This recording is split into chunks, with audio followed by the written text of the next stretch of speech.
प्रणाम है आप सभी को। डिस्कशन आज हम एक ऐसे टॉपिक पर करने जा रहे हैं जो अब साइंस एंड टेक्नोलॉजी का अभिन्न हिस्सा है, जिसके बारे में हमेशा एक डिबेट रहा है, एस्ट्रोलॉजी।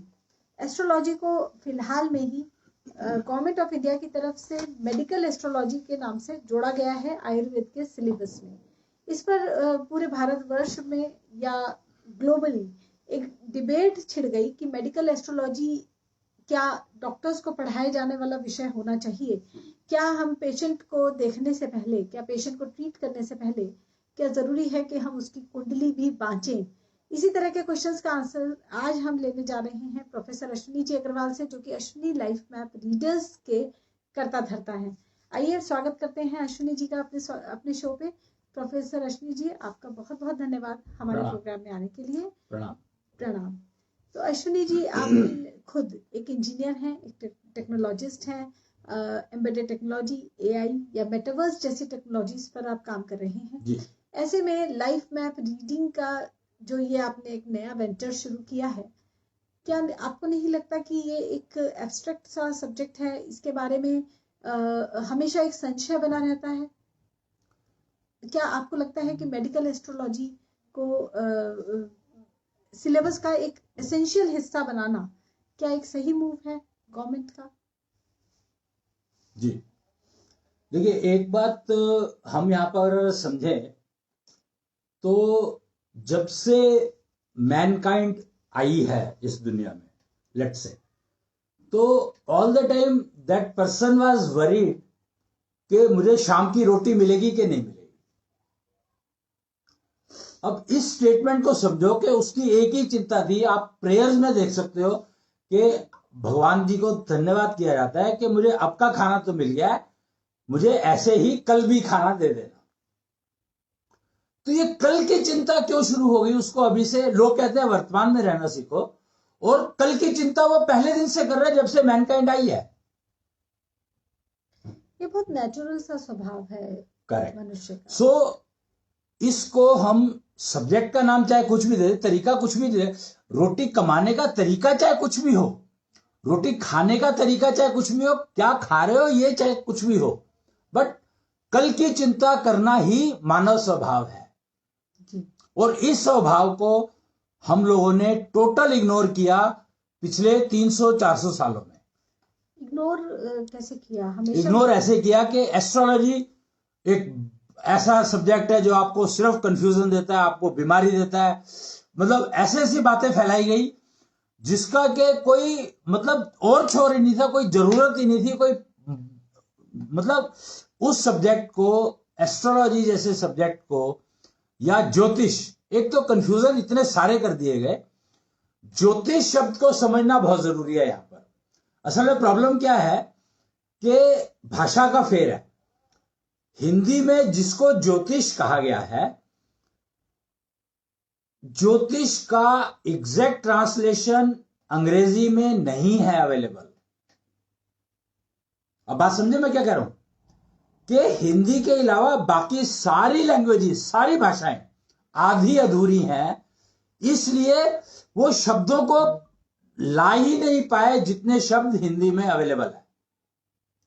ज्योतिष शब्द को अगर आप समझेंगे तो ज्योतिष का मतलब है वो ज्ञान, जो वो आइडिया, वो विचार जो आपकी जिंदगी को बेहतर बना दे।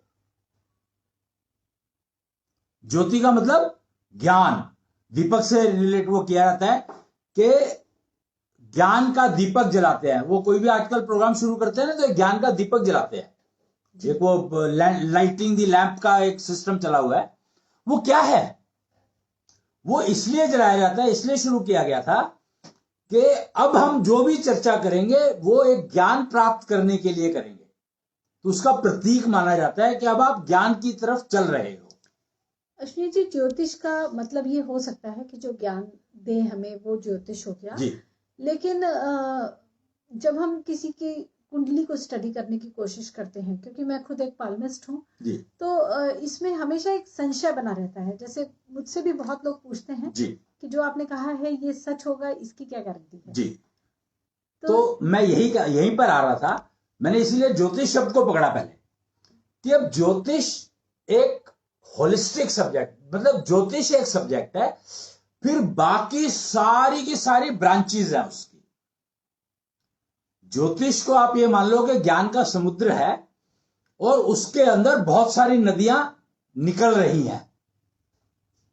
अब आप हैरान हो गए सोच करके ये बात कि नॉर्मली नदी निकलती है और समुद्र में जाके मिलती है, और मैंने क्या कहा कि ज्योतिष एक समुद्र है, उसमें से ज्ञान नदियां निकल रही हैं। हाँ जी। क्या ये संभव है? ये कुछ ऐसा हो गया कि कई ब्रांचेस हो गई ज्योतिष की। अब आप समुद्र और नदी किसे कह रहे हैं मुझे नहीं पता, ये लेकिन सिंपल सा है ना, आप देखो ना कि सारी नदियां निकल करके अल्टीमेटली समुद्र में मिलती हैं, फिजिकल, क्योंकि फिजिकल चीजें ही समझ में आती है लोगों को, ज्ञान नाम की चीज समझ में आती नहीं है, विज्ञान समझ में आता है। तो ज्योतिष एक समुद्र है जिसमें से ज्ञान का समुद्र कह सकते हैं उसको, और उसमें से विज्ञान की छोटी छोटी नदियां निकली हैं। आप इसको इस तरीके से समझ सकते हैं, समुद्र से नदियां निकलती हैं तो वो विज्ञान कहलाती हैं जी।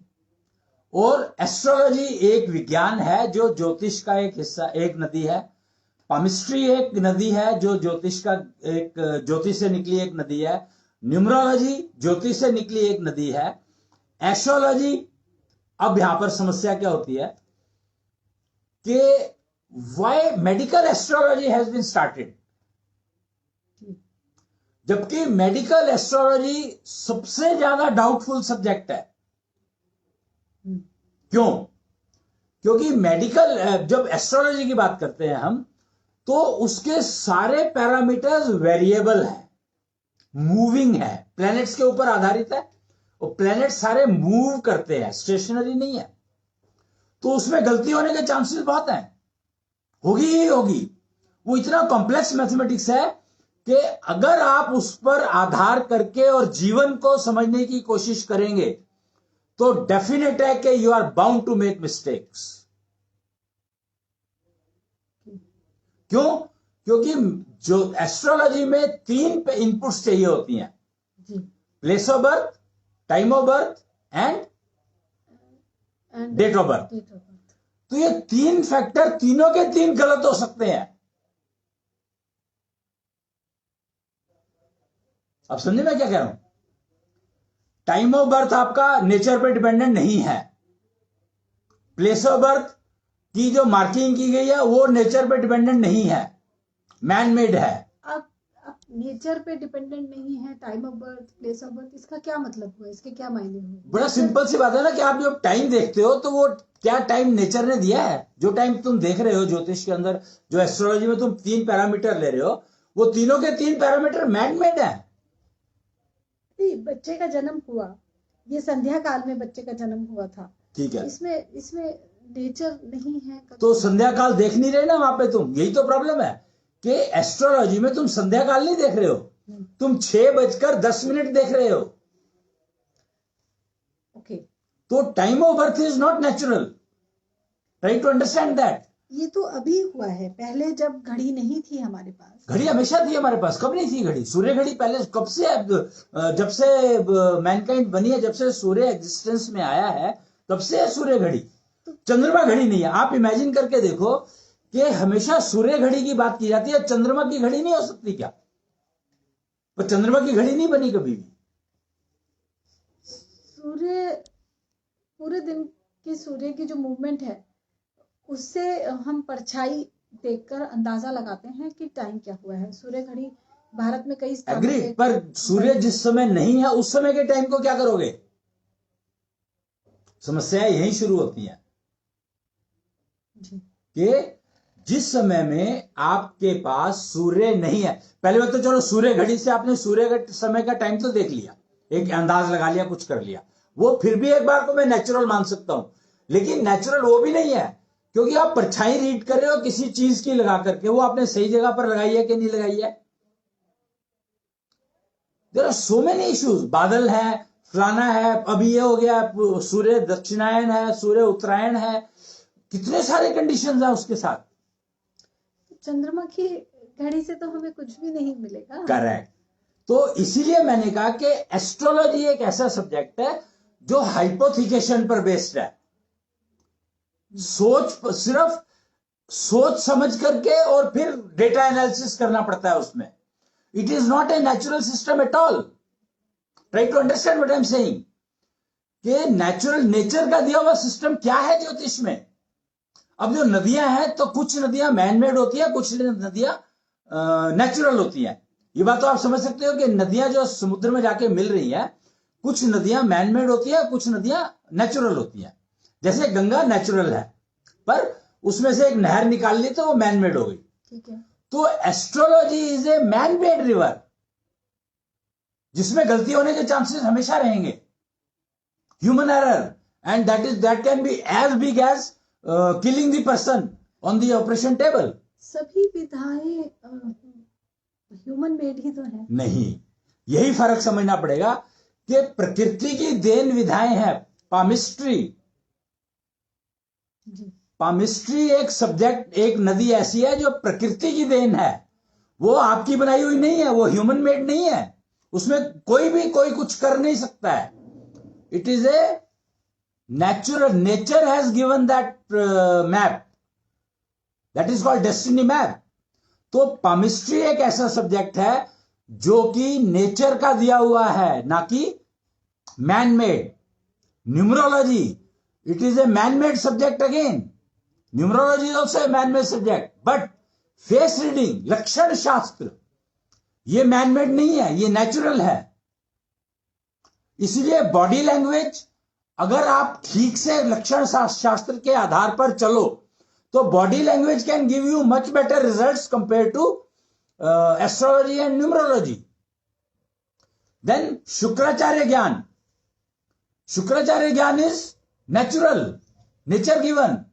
अश्विनी जी, कई क्वेश्चंस इन चीजों के साथ जुड़े हैं. जैसे आपने कहा कि पाल्मिस्ट्री या लक्षण ज्ञान अपने आप में प्रकृति ने हमें दिया है, लेकिन पाल्मिस्ट्री का जो एनालिसिस है, जैसे फिंगर्स का फॉर्मेशन है या जो लाइंस हैं या जो इनविजिबल लाइंस हैं, उनकी जो स्टडी है वो तो हम किसी ह्यूमन रिटन बुक से ही हम समझेंगे कि इसका जो एनालिसिस है. मैं कुछ और कह रहा हूं. आप जो एनालिसिस की बात कर रहे हो, मैं अभी एनालिसिस पर तो आया ही नहीं हूं.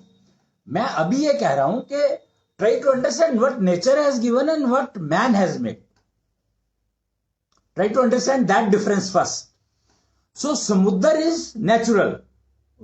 So Gyan Samudra is natural. Jyotish is natural. The branches coming out from that Jyotish are man-made and natural both. Okay. So obviously what nature has given will have much more authenticity compared to the man-made river. I completely agree to that. अब यहाँ पे एक और बहुत बड़ा question जो मैंने खुद एक पाल्मिस्ट होकर फेस किया है बहुत सालों तक, कि रेमेडी का क्या. अगर मैंने किसी के हाथ में देखा कि इसकी अल्प आयु में डेथ हो जाएगी, या इसको कोई बड़ा एक्सीडेंट फेस करना है, या इसका डिवोर्स होकर ही रहेगा, या इसकी जॉब तो लगेगी ही नहीं, ऐसे केसेस में हम क्या करें? उसकी किस्मत यही है नहीं. अब यहाँ पर देखिए, अब ये this is another point which one has to understand why natural knowledge, why river of nature, river given by nature is important then river made by human. तो जब नेचर ने कोई अगर चीज दी है तो उसके साथ में उसने रेमेडी सिस्टम दिया है. अगर मैन मेड है तो वो नेचुरल जो रेमेडी सिस्टम है वो भी ह्यूमन मेड ही बनाना पड़ेगा, जिसमें एरर होने के चांसेस अनलिमिटेड हैं. अगर आप ठीक से गिनो तो ऑपरेशन टेबल से कितनी डेड बॉडीज निकलती हैं और कितने ठीक होकर के निकलते हैं, अगर वो स्टैटिस्टिक्स आप स्टडी करना शुरू करो तो आप ऑपरेशन थिएटर में जाना बंद कर दोगे. Doctors can never expect, human nature, human being can not assess what was the root cause of death, because system is man made. अगर नेचर मेड सिस्टम होगा तो nature of cause of death can easily be identified. Try to understand the difference between man-made and nature-given. So nature-given system has given you a map which you can study the problem, not remedy. Mind it. Remedy के लिए palmistry is not for remedy, astrology is not for remedy. That is the confusion which has caused so much of problems. That astrology के ऊपर किसी को भरोसा नहीं है, palmistry के ऊपर किसी को भरोसा नहीं है, ज्योतिष इटसेल्फ के ऊपर किसी को भरोसा नहीं है. जबकि ज्योतिष इज लाइफ. ज्योतिष ओनली कैन गिव यू खाना, भोजन, रोटी. ज्योतिष ओनली कैन गिव यू रोटी. ज्योतिष only can give you any system, nothing else. Total science is nothing but ज्योतिष, ब्रांचेस ऑफ ज्योतिष. फिजिक्स ज्योतिष के बिना चल नहीं सकती. आप खनिज खोद ये करते हैं, mining is not possible without ज्योतिष. नथिंग इज पॉसिबल विदाउट ज्योतिष. Mind it. ज्योतिष, अब यहाँ पे माइनिंग का जैसे आपने नाम लिया जी, माइनिंग में भी हमें लोकेशन के जो कोऑर्डिनेट्स हैं उसके अकॉर्डिंग ही हम कुछ वास्तु देखेंगे या कुछ इस तरह का देखेंगे कि यहाँ पे चांसेस कितने हैं मिलने के. फिर जिस टाइम पे हमने एक्सकेवेशन शुरू किया है, खुदाई शुरू की है, उस समय पे क्या ये सही टाइम है शुरू करने का. तो इन सब चीजों में हमें देश और काल दोनों देखने ही पड़ते हैं. ठीक है. These are human made. नहीं, but this is only in astrology. Why don't you understand this? मतलब आप क्या एस्ट्रोलॉजी ज्योतिष ये अलग अलग हैं? हाँ, मैं यही कहने की कोशिश कर रहा हूं. मैंने पहले ही बताया, ज्योतिष मीन्स ज्ञान Samudra and astrology is one river man made. Palmistry is one river nature made. किसी क्वेश्चन का आंसर निकालना है तो आपको किसी मैन मेड रिवर के थ्रू ही निकालना पड़ेगा. क्यों? क्योंकि मान लीजिए कोई पर्सन अपने बारे में जानना चाहता है. हाँ. कि उसने कोई भी विधा को अडॉप्ट किया जी, तो वो जो विधाएं हैं वो तो सब मैन मेड हैं. जैसे ज़ोडिएक्स हो गया, न्यूमरोलॉजी या एस्ट्रोलॉजी या पाल्मेस्ट्री. एग्रीड. बट तुम मैन मेड देखो, यही फर्क समझने की बात है कि physics is totally a man made subject. Is it true? No. How? Everything is available physically and we are trying to study that. Physics, science is nothing but study of the subject. That means subject is already available. We have a name, एक word है research. What do you mean by that? That we are trying to research. We are not doing anything new. Physics, total research. Chemistry, total research. Mining, total research. There is nothing but search at all. जबकि astrology या जो ज्योतिष है वो search की बात करता है, रिसर्च की बात नहीं करता है. इसीलिए नेचर पर जाना पड़ेगा.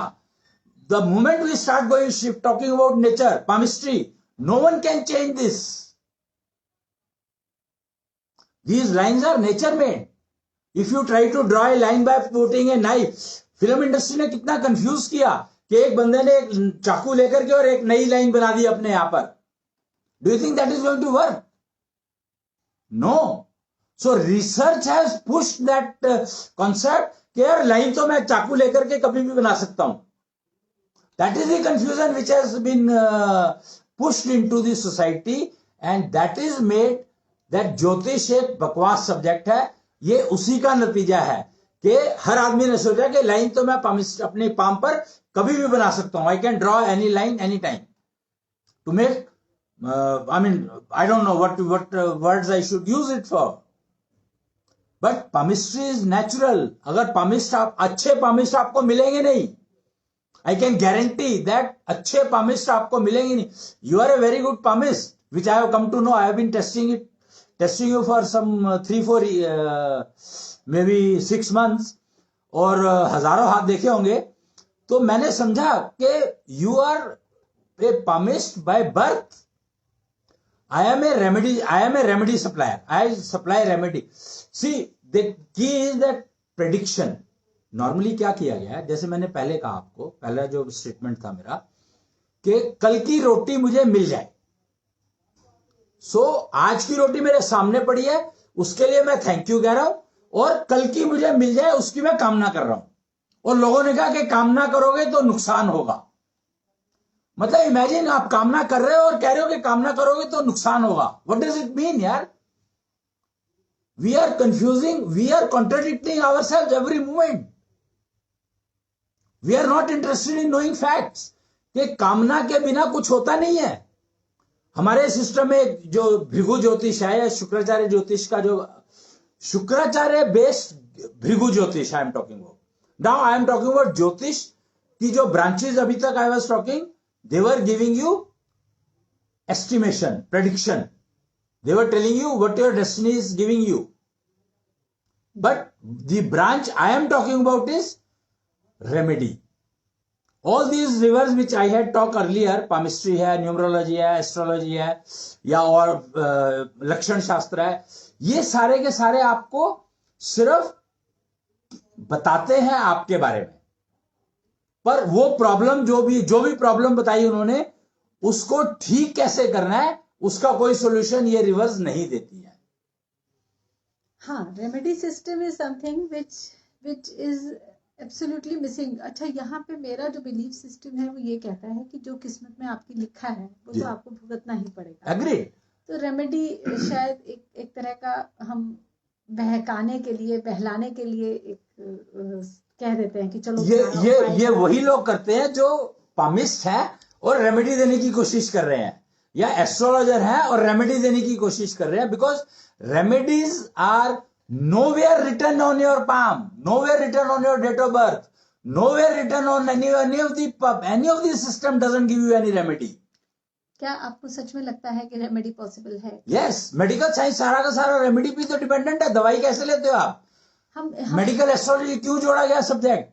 मेडिकल एस्ट्रोलॉजी इसलिए जोड़ा गया कि इस पर्सन की कुंडली में देख लो एक बार कि इसकी लाइफ कितनी बची है, इसको कौन सा डिस्टर्बेंस किस लेवल तक है।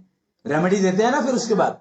लेकिन रेमेडी होती है, देते हैं ना। क्वेश्चन है, रेमेडी देने वाला तो दे रहा है, हाँ। लेकिन क्या हो रही है? होती है कि नहीं होती? आप बीमार होते हो, दवाई लेते हो, ठीक होते हो कि नहीं होते हो? लेकिन दूसरी बीमारी लग जाती है। दैट डिपेंड्स ऑन द दवाई जो है कितनी रेलेवेंटली। नहीं, ये किस्मत पे डिपेंड करता है। अगर आपकी किस्मत में लिखा है कि आपका स्वास्थ्य खराब रहेगा तो स्वास्थ्य खराब रहेगा। नहीं, यही रेमेडी सिस्टम जो शुक्राचार्य एक आपको ना, अगर आप थोड़ा सा पीछे जाएंगे, लोग इसको माइथोलॉजी से जोड़ लेते हैं, बट टेक्नोलॉजी और माइथोलॉजी को समझे। आई am talking about precisely mythology which you know fine, I am talking about technology of mythology. तो दो नाम आते हैं, बहुत इंपॉर्टेंट नाम है, न्यूमरोलॉजिस्ट, एस्ट्रोलॉजर्स, पामिस्ट का मुझे पता नहीं है, but astrologers, numerologists and face readers most probably they also. दो नाम उन्होंने जरूर सुने होंगे, एक शुक्राचार्य और एक बृहस्पति। हाँ, बृहस्पति तो एक ग्रह ही हो गया, शुक्र भी एक ग्रह है। करेक्ट। सो नहीं, दो ग्रह तो है, ग्रह तो 9 है जी, but I am talking about these two, they गुरु कहलाते हैं ये दोनों। एक शुक्र जो है शुक्राचार्य कहलाते हैं और बृहस्पति गुरु कहलाते हैं। वो देवताओं के गुरु कहलाते हैं और शुक्राचार्य दानवों के गुरु कहलाते हैं। हाँ जी। तो ये यहां पर ये समझो कि ये दो गुरु करते क्या है, इन दो गुरु का काम क्या है? ये दो गुरु रेमेडीज देते हैं। गुरु का काम ही है रेमेडी देना, गाइड करना कि तुम्हारी ये प्रॉब्लम आने वाली है तो इस प्रॉब्लम को तुम कैसे इसके डैमेज को रिड्यूस कर सकते।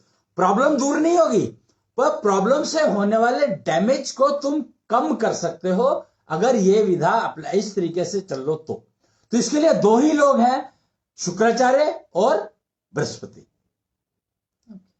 इसमें भी अब यहां पर समझने की बात है, बृहस्पति और शुक्राचार्य को समझना होगा। एक आपने ऋषि भृगु का नाम सुना होगा, एक आपने ऋषि अत्रि का नाम सुना होगा, और ऋषि कश्यप और गार्गी ऋषि, ऐसे बहुत सारे ऋषि हुए हैं। हाँ, बट मैं पर्टिकुलरली ये 2-3 ऋषियों का नाम ले रहा हूं जी। ऋषि कश्यप या ऋषि अत्रि ऋषि, हाँ जी, भृगु ऋषि और बाकी सारे ऋषि। मैं ये चलो एक बार को मैं ये करता हूं कि 2 ऋषि और बाकी सारे ऋषि। तो जो ऋषि ये हैं, भृगु ऋषि की बात करता हूं मैं सबसे पहले, क्योंकि भृगु ऋषि के नाम से पूरा का पूरा एक सिस्टम बना हुआ है ज्योतिष का। तो भृगु ऋषि शुक्राचार्य ज्योतिष के प्रैक्टिस करते थे।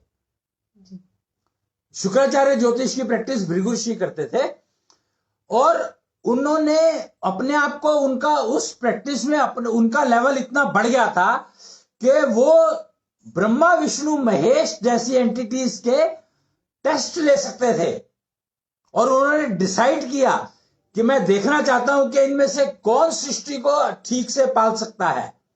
मैं भृगु ऋषि की बात कर रहा हूं और शुक्राचार्य की बात कर रहा हूं कि शुक्राचार्य का जो ज्योतिष है उसको सीख करके समझ करके उन्होंने यहां तक अपने आप ज्ञान को पहुंचा लिया, पराकाष्ठा जिसको कहते हैं, कि वो असेस कर सकते थे कि सृष्टि को पालने का बेस्ट काम कौन कर सकता है।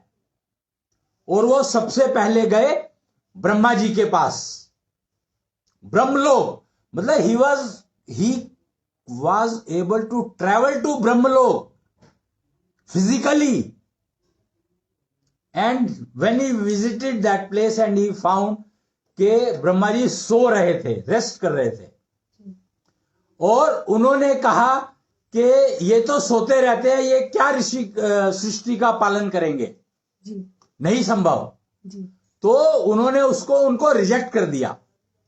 मतलब भृगु ऋषि टेस्ट कर रहे हैं, इमेजिन, रिजेक्ट कर दिया था, क्या मतलब है? कि ब्रह्मा जी ऋषि का सृष्टि का पालन नहीं कर सकते।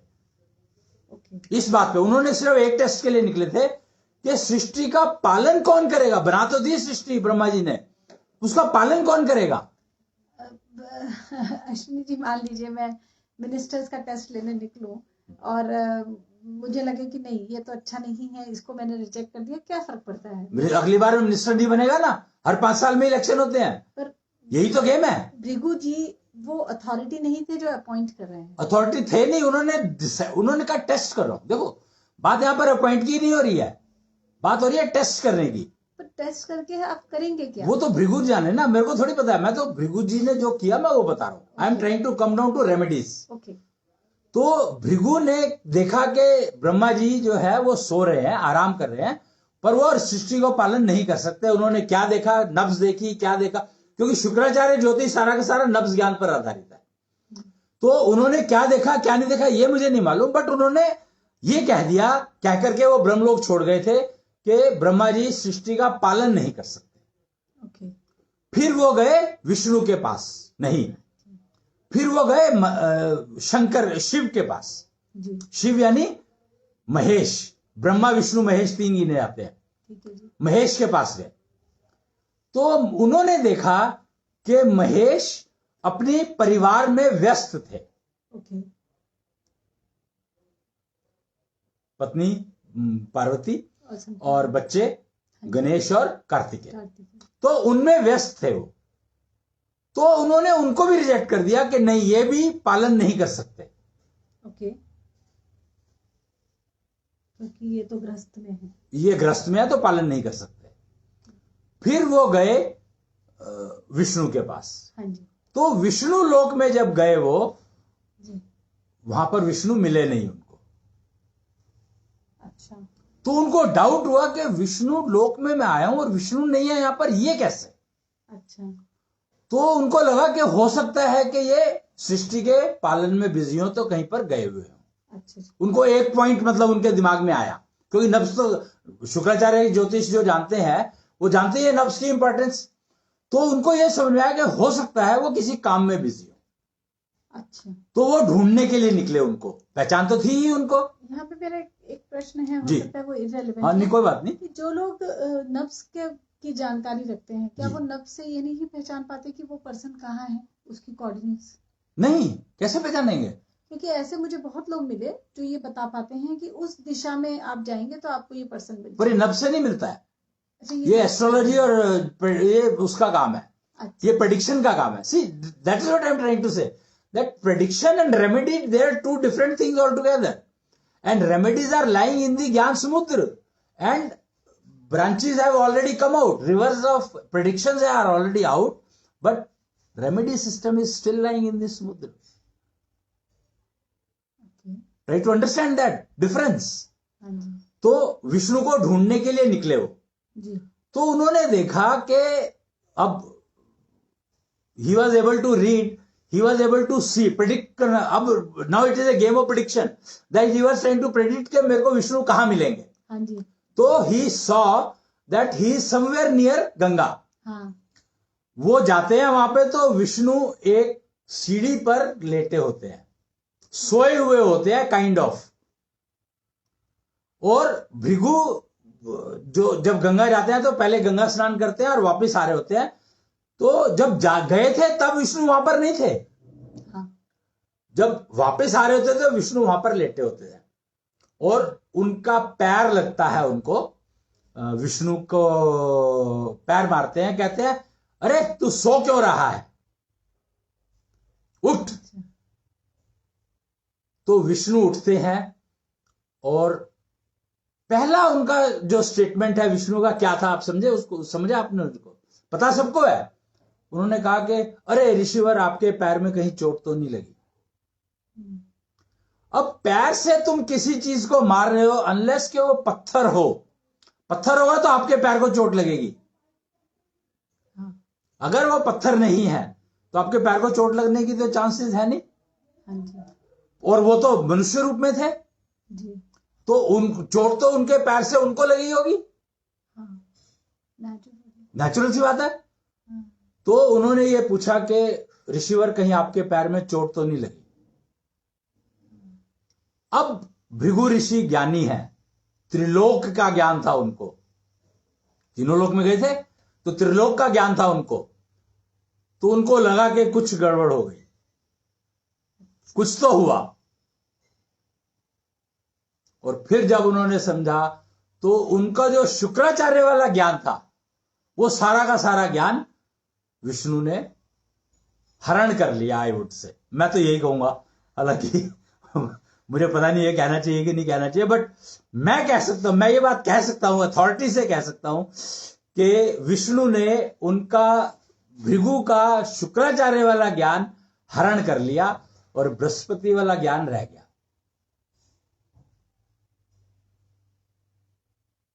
तो रेमेडी सिस्टम सारा गया, प्रेडिक्शन वाला सिस्टम सारा रह गया। और फिर उन्होंने भृगु संहिता लिखी जिसमें प्रेडिक्शन तो सारे हैं पर रेमेडी सिस्टम नहीं है। ये बात मुझसे खुद कई एस्ट्रोलॉजर्स ने कही है कि हम लोग एक्यूरेटली बता पाते हैं, एग्जैक्टली बता पाते हैं, लेकिन जब रेमेडी की बात आती है तो यहाँ एक मुश्किल आती है। मुश्किल नहीं आती है ही नहीं एक्चुअली। वो जो रेमेडी सिस्टम है वो it is clearly reflected on आज की एलोपैथी को समझो आप, कि जो एलोपैथी सिस्टम है that is precisely based on remedy system, based on those branches of ज्ञान, प्रेडिक्शन। टेस्टिंग सिस्टम क्यों इंपॉर्टेंट हो गया? आज की तारीख में doctor is not important, your pathology lab is much more important. Why? Because हमारे प्रेडिक्शन सिस्टम तो बहुत अच्छे हैं, इसीलिए मेडिकल एस्ट्रोलॉजी जोड़ी गई कि at least we are able to predict the right problem. But what about remedy? Remedy is not there, we are experimenting with it, which is actually damaging the entire human race. So go to Shukracharya Jyotish if you want remedy. Shukracharya ज्योतिष क्यों कहा मैंने? वो that is entire समुद्र, जो ज्ञान समुद्र है, it is filled with Shukracharya Jyotish. It exist due to Shukracharya. Samudra exist ही करता है शुक्र की वजह से।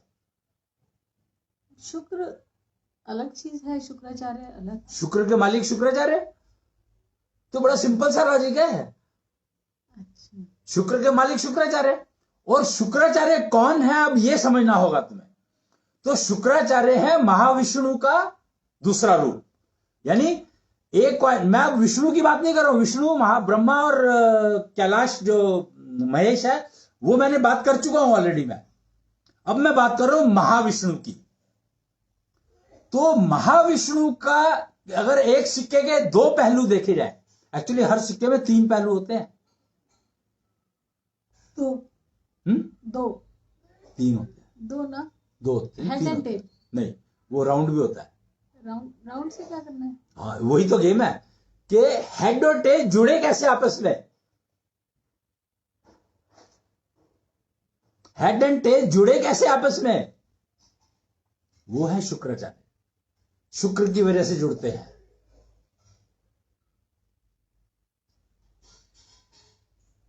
वही है शुक्र। तो आप कह रहे हैं कि शुक्राचार्य ज्योतिष से हमें रेमेडी सिस्टम मिलता है? शुक्राचार्य ज्योतिष में ही रेमेडी सिस्टम है सारा का सारा। Total Shukra, if you are able to maintain your Shukra well, तो बड़ी सिंपल सा लॉजिक है ना इसका, कि अगर आप अपना शुक्र ठीक मेंटेन कर लेते हैं तो आपको कोई प्रॉब्लम आएगी नहीं। Shukra is directly reflecting your immunity level. Try to understand. Shukra is directly giving you shields. Shukra is only making your aura. Shukra is responsible for everything. इसीलिए शुक्र से आप कोई भी निर्माण कर सकते हो, किसी भी चीज का, कोई भी मेडिसिन बना सकते हो शुक्र यूज करके। समझे आप? शुक्र गिव्स यू एवर यूथ। एक लिव 16 लुक 16 एशो क्लब सुना होगा आपने, एक नाम सुना होगा, वो मेरा ही क्रिएट किया हुआ है। मतलब मैं और मेरी मिसेस, हम दोनों ने मिलकर के बनाया था ये क्लब, लिव 16 लुक 16 एशो club. Why we were able to create that? Because Shukracharya Jyotish का मैं एक्सपर्ट कहलाता हूं। I am not into prediction, we are into remedy. Because Shukracharya gives remedy. वो कहते हैं ना कि शुक्राचार्य के पास हर चीज का इलाज था। अमृत पिया था देवताओं ने, एक राक्षस ने पी लिया था, राहु, उसको विष्णु ने काट दिया था जी। छाया ग्रह के नाम से आज भी वो एग्जिस्ट करता है, क्योंकि अमृत तो पी लिया था ना। करेक्ट। तो पर बाकी लोगों को अमृत कर तो मिला नहीं, और ना मिलेगा, अब तो अमृत अवेलेबल है नहीं। हाँ जी। तो शुक्राचार्य ने क्या किया? शुक्राचार्य ने संजीवनी बनाई और उसको लक्ष्मण के ऊपर यूज किया। यूज तो उन्होंने वैद्य ने किया था। जो दिया किसने? संजीवनी की दिया, संजीवनी दी किसने? वैद्य ने तो संजीवनी लेकर के यूज की। प्रकृति ने दी नहीं, शुक्राचार्य ने दी। ये कैसे कह सकते हैं आप? प्रकृति ने तो दिया है सब कुछ। प्रकृति ने क्या दिया है भाई? अगर प्रकृति ने सब कुछ दिया है तो प्रकृति ने तो दिया है, तो उसको यूज करने के तरीके तो निकालने पड़ेंगे ना। मेडिसिन, आप दवाई बनाते हो तो मेडिसिन बनाते हो तो मेडिसिन में क्या प्रकृति की दी हुई चीज को एज इट इज करते हो यूज? क्या आज का तो दंत मंजन है, उसमें भी 36 तरह की आप बूटियां मिलाते हो। मतलब संजीवनी ब्यूटी को कब, कहाँ, कैसे यूज करना है, ये ज्ञान शुक्राचार्य जी ने दिया। संजीवनी बूटी की आइडेंटिफिकेशन शुक्राचार्य ने दी। ओके। तो ये वो इतने सारे वो लगे, उसमें संजीवनी कौन सी है ये किसने बताया, और उसको संजीवनी को यूज कैसे करना है, ये सारा ज्ञान शुक्राचार्य का दिया हुआ है। और देवता भी उसको यूज करते हैं। मैंने लक्ष्मण का एग्जांपल इसीलिए लिया कि देवता भी उसका यूज करते हैं। तो फिर अमृत का फायदा क्या हुआ? मैं जो बताने की कोशिश कर रहा हूं वो ये कर रहा हूं कि अमृत के पीछे जाने की जरूरत नहीं है। Amrit is a waste, it is not available, it has not been given, it has been taken away, it has gone, it has gone back to Samudra. It has, Samudra Manthan से जो कुछ निकला था वो सब चला गया वापिस। That had life, it was not unlimited living. Try to understand. उसके बाद ज्ञान समुद्र का मंथन हो चुका है, उससे कुच्छल वेद नाम का एक वेद ज्ञान निकल चुका है, जो कागजों पर नहीं है, आकाश तत्व पर है। पहले भी वेद आकाश तत्व पर थे। ट्राई टू अंडरस्टैंड कि जो समुद्र मंथन से जो कुछ भी निकला था आज वो उपलब्ध नहीं है। अब जो है उपलब्ध है वो है शुक्राचार्य ज्ञान।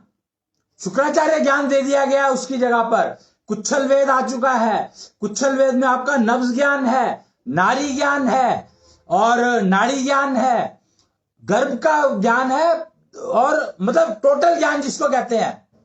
वो जो 16, एक ना कंफ्यूजन बहुत रहा जब जो समुद्र मंथन हुआ था, उससे 16 क्या निकली थी? विधाएं। और कृष्ण 16 कला संपूर्ण थे। कला और विधा में फर्क होता है। विधाएं जो है सूर्य देता है, और कलाएं जो है वो चंद्रमा की होती हैं। तो जो 16 संस्कार का जो कॉन्सेप्ट था वो अब ऑब्सोलीट हो चुका है। अब आपको नए कॉन्सेप्ट पर चलना पड़ेगा, आपके पास कोई चॉइस नहीं है। और वो सारे कॉन्सेप्ट शुक्राचार्य ज्योतिष के देन है। जी। तो शुक्राचार्य ज्योतिष ये कोई ह्यूमन मेड सिस्टम नहीं है, बल्कि ये एक डिवाइन सिस्टम है। क्या हम इसको नहीं, इसको देखो, सिस्टम तो सारे डिवाइन ही है। सिस्टम तो सारे सारे दिए ही हुए है। देवता देवी देवताओं ने ही दिया है। वो देवता होते थे, देवताओं का काम ही ये रहता था कि देना है। अच्छा। बिना मांगे देना है। मांगे का मतलब डिजर्विंग। डिलीवर देवता जो होते थे उनके लिए रूल था, जो देवता बनेगा तो दैट देवता will deliver desired to deserving devotee. लेकिन अभी आपने कहा कि ज्योतिष एक समुद्र है और ज्योतिष में से बहुत सारी नदियां निकल रही हैं। वो नदियां या नहर ह्यूमन मेड है। हाँ, नहीं, कुछ नेचर मेड है, कुछ ह्यूमन मेड है। कुछ नेचर मेड है, कुछ ह्यूमन मेड जी। लेकिन जो शुक्राचार्य ज्योतिष की आप बात कर रहे हैं, जिसमें हम चंद्रमा की कलाओं के बारे में बात करते हैं, चंद्र घड़ी के बारे में आप बात कर रहे हैं, या रेमेडी सिस्टम की बात कर रहे हैं, ये सब हमें शुक्राचार्य ज्योतिष या शुक्राचार्य ज्ञान से मिलता है। जी। ये ह्यूमन मेड या मैन मेड नहीं है। नहीं है, ये ह्यूमन मेड और मैन मेड नहीं है। क्योंकि इसका कारण है बड़ा सिंपल सा, कि आप ये देखो कि चंद्रमा क्यों, मैंने चंद्रमा का नाम क्यों लिया यहां पर। चंद्रमा की 16 कलाएं हैं। हाँ जी। तो चंद्रमा जो है पहचान करवाता है। ये जितनी भी जड़ी बूटियां संजीवनी की जिसकी मैंने बात करी है प्रिसाइजली, तो वो चंद्रमा की रोशनी में ही दिखाई देती है। Try to understand, when the sun comes nothing is visible. You understand? जब सूरज है तो हमें कुछ और नहीं दिखता है, तो सब कुछ, पर पहचान नहीं सकते हम। हमें स्काई में, आसमान में कुछ और नहीं दिखता, पहचान नहीं सकते हम। सूर्य की लाइट इतनी तेज होती है, इतनी, क्योंकि उसका पर्पज है, सूर्य की लाइट का एक पर्पज है। हाँ जी। वो पूरे के पूरे उसको इल्यूमिनेट करता है सारे उसको। तो ज्योति ज्ञान, इसलिए लोगों को कंफ्यूजन यही हुआ कि ज्योतिष को सूर्य से जोड़ लिया। ज्योतिष सूर्य से जोड़ लिया मतलब ज्योतिष में तो हम सभी ग्रहों को इंपॉर्टेंस देते हैं। नहीं, बात इंपॉर्टेंस की नहीं हो रही है यहाँ पर। हाँ, सूर्य को इसलिए जोड़ लिया, मैं कहता हूं कि वो जो दिन शुरू होता है, डेट शुरू होती है, वो सूर्य से होती है। टाइम सूर्य से लिंक्ड है। टाइम जो है तुम्हारा, date of birth, time of birth लेते हैं ना। हाँ जी। तो टाइम भी सूर्य से लिंक्ड है, डेट भी सूर्य से लिंक्ड है, और प्लेस भी सूर्य से लिंक्ड है। हाँ, तो एस्ट्रोलॉजी सूर्य से जुड़ती है। सन साइंस भी होते हैं, जोडियक में भी 2 तरह के साइंस होते हैं, सन साइंस एंड मून साइंस। लेकिन जो हमारा प्राइमरी स्टडी रहता है, रीडिंग रहता है, वो हम सन साइंस से ही करते हैं। इसीलिए मैंने कहा कि जो ज्योतिष की जो ब्रांचेज है, स्पेशली मैन मेड ब्रांचेज, वो सारी की सारी सन बेस्ड है। जबकि चंद्रमा बेस्ड जो ज्योतिष है उसमें प्रेडिक्शन नहीं है, वो सिर्फ रेमेडी देता है। शुक्राचार्य एक्टिव ही चंद्रमा के उसमें होता है। आप अगर ग्रहों में देखेंगे तो सबसे ज्यादा चमक किस ग्रह में है? सबसे ज्यादा चमक शुक्र में। शुक्र में। कारण, क्योंकि शुक्र ही है जो आपके जीवन को यौवन जो रखता है, जो लिव 16 लुक 16 की जो बात कर रहा हूं मैं, एवर यूथ,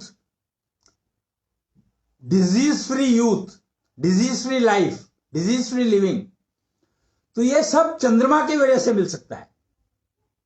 चंद्रमा इज एवर यूथ। कहते हैं कि चंद्रमा ने 27 शादियां की थी, 27 मैरिजेस। क्यों? वो he was ever youth. Female is not ever you ever that limit. Female की जो लाइफ स्पैन है एज फीमेल, फर्टिलिटी स्पैन जिसको कहते हैं, periods to menopause, but male का कोई लाइफ स्पैन नहीं है ऐसा। ओके। तो इसलिए try to understand why 27 wives Chandrama had, के दैट रिफ्लेक्ट्स टू थिंग्स। एक ना कहते हैं पुनर्जन्म, यहां पर पुनर्जन्म को भी समझना होगा आपको। तो चंद्रमा का जो ज्योतिष है वो ये कहता है कि अगर आप मनुष्य रूप में आज हो और मान लो आपने कुछ भी ऐसे कर्म कर दिए जिससे आपको मनुष्य योनि इमीडिएटली नहीं मिलेगी, तो आपको ज्यादा से ज्यादा 27 योनियों में भुगतना पड़ेगा और 28वीं योनि आपको डेफिनेटली मनुष्य योनि मिल जाएगी। तो 84 लाख योनियां जो कही गई हैं, आपका ये जो एक मिथ है कि हमें 84 लाख योनियों में घूम करके फिर मनुष्य योनि मिलती है, तो ये मिथ है। हाँ, ये तो अपने अपने कर्मों पे डिपेंड करता है। करेक्ट। तो मैक्सिमम 27 योनिज ओनली यू कैन सफर। अच्छा, that's what I am trying to say. चंद्रमा की 27 वाइफ्स थी, वो 27 ही क्यों रही? क्यों? क्योंकि 27वीं योनि में पहली योनि वाली को दोबारा से वो जन्म मिल गया होगा। 27 वाइफ थी उनकी चंद्रमा की। तो हमेशा रहती थी 27 ही रहती थी, 27 से ज्यादा की कभी जरूरत नहीं पड़ी। क्यों? क्योंकि पहली वाली उस समय में उस एज में आ जाती थी कि वो वाइफ बन जाती थी, और जो एक गई और दूसरी आ गई, तो रिप्लेसमेंट में रीबर्थ में वही आ गई वापस। अच्छा, आप ये कह रहे हैं कि वो मरती रही, जीती रही, मिलती रही। हाँ, दैट्स व्हाट। ये अगर आपको समझना है तो ये आपको उससे समझना होगा। एक बहुत सारे ऋषियों के बारे में आता है ऐसा कि उन्होंने अपना बुढ़ापा दे दिया, मैं नाम भूल गया। हाँ। कि वो आता है, ये सब ये सारे डॉक्यूमेंटेड है। ऋषियों के केसेस में ऋषि ऐसी प्रैक्टिस कर चुके थे। ज्योतिष, यही कह रहा हूं मैं, शुक्राचार्य ज्योतिष can give you. Shukracharya Jyotish का अल्टीमेट पता है क्या है? शुक्राचार्य ज्योतिष का अगर आप उपयोग करते हो तो उसका अल्टीमेट है कि आपको इसी शरीर में पुनर्जन्म मिल सकता है, इन्हीं कैरेक्टरिस्टिक के साथ। तो वो पुनर्जन्म हुआ ही नहीं ना। That's what the keys. तो आप, इसका मतलब क्या हुआ कि आप मरे ही नहीं, आपको सफर नहीं करना पड़ा। जब आप मरे ही नहीं तो आपका जन्म भी नहीं हुआ ना। तो पुनर्जन्म कहां से? पुनर्जन्म हुआ ना, यही तो कह रहा हूं कि जब शुक्राचार्य ज्योतिष उपयोग करी जाती है जी, तो आपको साफ समझेंगे, आपको समझ आना शुरू होगा कि पुनर्जन्म होता क्या है, कैसे होता है, फिर उसका अल्टीमेट क्या है। अभी जैसे मैंने 27 का बताया, फीमेल का जो पुनर्जन्म है वो 27 फीमेल थी, उनकी डेथ हुई, वो दोबारा आ गई, रिसाइकिल होकर के आ गई। तो चाहे कोई भी योनि मिली हो उनको जी पहले, पर 27वीं योनि उनको डेफिनेटली फीमेल की मिल गई होगी। नहीं, अब मान लीजिए एक लेडी है जिसका नाम है ए जी। अब उसने अपना लाइफ स्पैन पूरा किया 80, 90, 100 ईयर्स का, जो भी उसका लाइफ स्पैन था, और वो मर गई। अब मान लीजिए कि वो 27 योनियां भुगत के आई है, तो यानी कि उसको 27-28 साल तो rebirth as a human being में लगेगा। ये किसने कहा? योनि का लाइफ स्पैन ह्यूमन से कैसे कंपेयर कर सकते हो तुम? अब जैसे डॉग हैं, कुत्ते हैं, इनका लाइफ स्पैन कम से कम भी 10 साल होता है। चलो मान लो, या मक्खी, मच्छर, कीड़े मकोड़े। अच्छा, हाँ। लाइफ स्पैन तो आपको योनि के हिसाब से देखना पड़ेगा ना, आप ह्यूमन लाइफ स्पैन को थोड़ी हर जगह पे कंपेयर कर लोगी। तो बड़ा अजीब सा मैथमेटिक्स है। 27 देखो, मैथमेटिक्स अजीब सा कभी नहीं होता, समझना अजीब सा हो सकता है, बट मैथमेटिक्स कभी अजीब सा नहीं होता। मैं तो चंद्रमा, मैं शुक्राचार्य ज्योतिष की वो बता रहा हूं तुम्हें कैरेक्टरिस्टिक्स, कि Shukracharya Jyotish has all remedies for all the problems ji. तो रेमेडी सिस्टम के लिए आपको शुक्राचार्य ज्योतिष अडॉप्ट करना ही पड़ेगा, आपके पास कोई चॉइस नहीं है। तो शुक्राचार्य ज्योतिष के एक्सपर्ट आप प्रोफेसर अश्विनी जी अग्रवाल, जो कि अब एक्टिव हैं, काम कर रहे हैं अश्विनी लाइफ मैप रीडर्स के नाम से। ऑनलाइन ऑफलाइन कंसल्टेंसी अवेलेबल है। और अश्विनी जी, आपका बहुत बहुत धन्यवाद आज हमारे इस प्रोग्राम में आने के लिए। कई तरह के कंफ्यूजन्स हैं जो आपने हटाए हैं, एस्ट्रोलॉजी जैसी ब्रांचेस हैं या ज्योतिष जैसी विद्या के बारे में जो कुछ मिथ फैला हुआ है, उसको आपने बहुत हद तक आज रिमूव किया है। इसके लिए मैं और पूरा ज्योतिष जगत आपका हमेशा आभारी रहेगा। तो आज के लिए मुझे लगता है कि हम यहीं पर समाप्त करते हैं। अश्विनी लाइफ मैप रीडर्स से कंसल्टेंसी आप लोग ले सकते हैं। 999999 09-149। अश्विनी जी का मोबाइल नंबर है। व्हाट्सएप पे या फोन पे आप उनसे बात कर सकते हैं। पेड कंसल्टेंसी ये देते हैं, remedy for all kind of disturbances, problems. बार बार कोई समस्या आ रही है या किसी समस्या का आपको इलाज नहीं मिल रहा, उपचार नहीं हो पा रहा, या आप कंफ्यूजन में हैं कि क्या करें और क्या ना करें, तो एक बार अश्विनी लाइफ ऐप लीडर्स से जरूर कंसल्ट करें। आज के लिए इतना ही। मैं हूँ कृष्णिका निधि कंसल और आप देख रहे थे भगवान टीवी पर प्रोफेसर अश्विनी जी अग्रवाल के साथ लाइव बातचीत। प्रणाम।